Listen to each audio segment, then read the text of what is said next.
This is the Legacy Network, bppaln.org.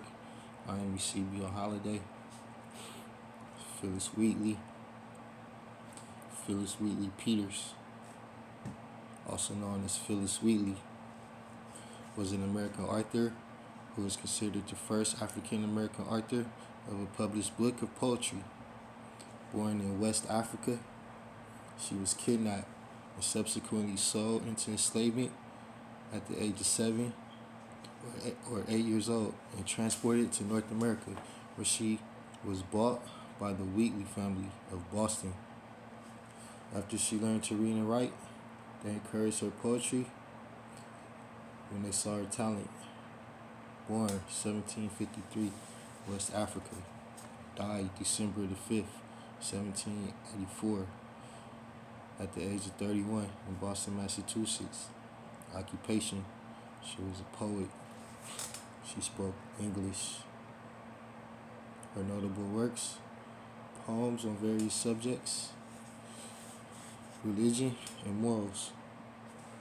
On 1773, in a trip to London with her enslaver's son, seeking publication of her work, Wheatley met prominent people who became patrons.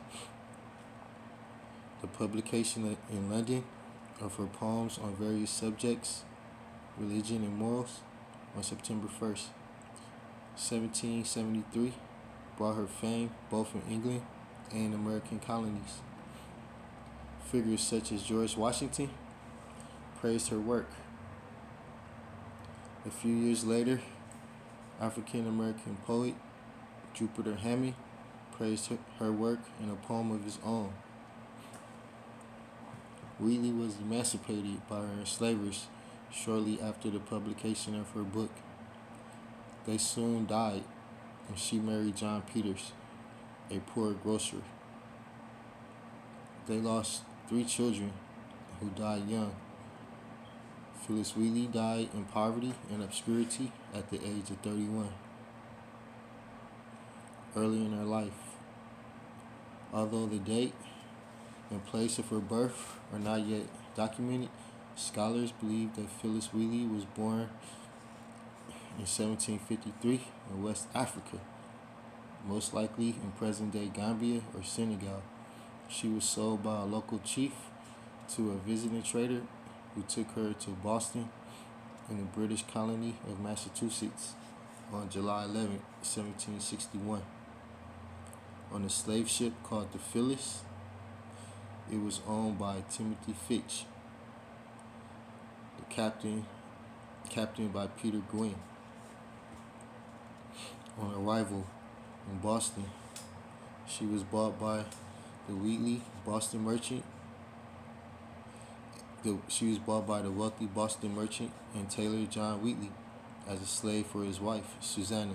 John and Susanna Wheatley named her Phillis after the ship that had transported her to America. She was given her last name. She was given her last name of Wheatley.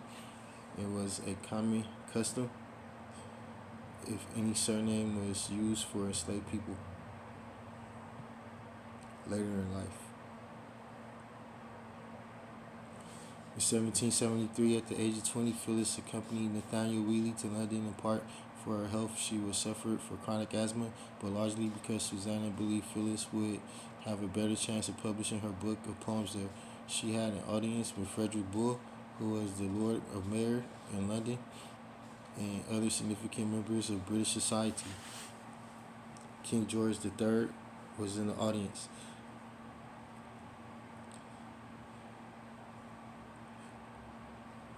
Phillis returned to Boston and became interested in the talented young African American woman and subsidized the publication of Wheatley's volumes of poems, which appeared in London in the summer of 1773. As Hastings was ill, she and Phillis never met. Selina Hastings, Countess of the Huntington, became interested in Phillis Wheatley and subsidized the publication of her volumes of poems.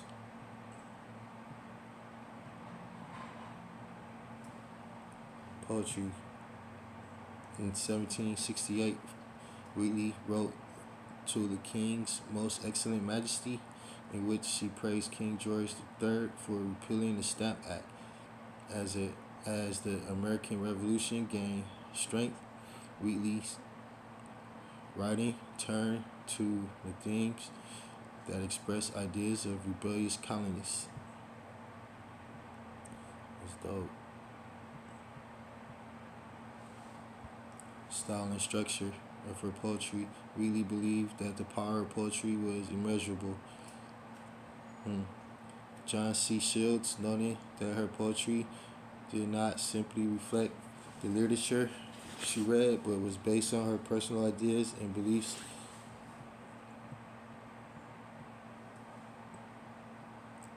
Her legacy and honor. With the 1773 publication of Wheatley's book, Poems on Various Subjects, Religion and Morals, she became the most famous African on the face of the earth. Voltaire stated in a letter to a friend that Wheatley had proved that black people could write poetry. John Paul Jones asked a fellow officer to deliver some of his personal writings to Phillis, the African favorite of the 9 Muses and Apollo. She was honored by many of America's founding fathers, including George Washington, who wrote to her after she wrote a poem in his honor that the style and manner of your poetry exhibit a striking proof of your great poetical talents. That is Phillis Wheatley. Party report. Eseibio holiday. As usual, the question is, where do we go from here?